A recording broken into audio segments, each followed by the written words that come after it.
So welcome. Thank you so much for joining us. Thank you for having Please me here. introduce yourself and tell us what you do. So my name is Dr. Kemi DaSilva-Ibru. I'm a consultant obstetrician and gynecologist that practices in Lagos, Nigeria.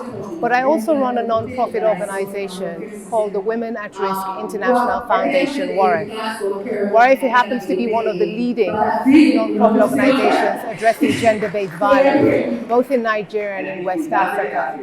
And so this gives me the opportunity to address an issue that affects half the women in the world. 1 in 3 women will experience violence, sadly, in their lifetime. And when you drill it down to the African continent, these statistics remain very similar. As a result, I also co-chair the ACT program, a UN Global Steering Committee on ending violence against women and girls. Yeah. So that's a tough space to be in. What impacts have you been able to make in the time that you've been working? For me, addressing a problem that is a moral imperative and that continues to remain a pervasive human horrific encounter that girls and women deal with daily across the world and on our African continent is one that becomes a moral imperative for each and every one of us to act. Our organization adopts a 3-pillar approach because we recognize that intervention under a health sector and offering available social services to women is an important aspect of her healing. But we also have to address the preventative issues.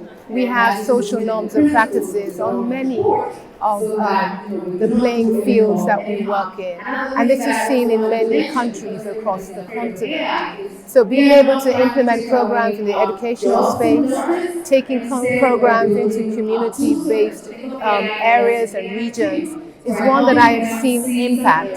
And this impact is evidence-based and is an impact that over and over again, we as an organization, as well as other recognized organizations, have been able to see and leverage on.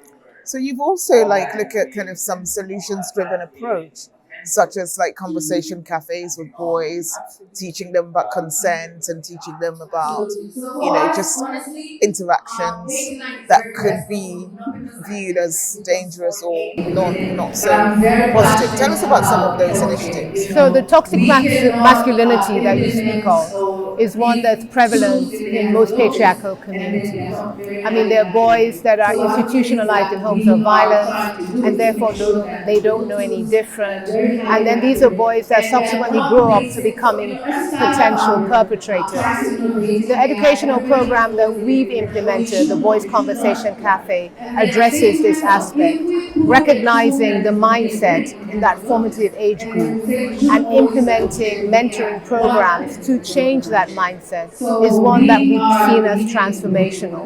And this is a program that has scaled. It's a program that we've seen replicated in other parts of the country, as well as other countries on the African continent. And it's certainly one of the game changers in making that deliberate impact on violence against women and girls.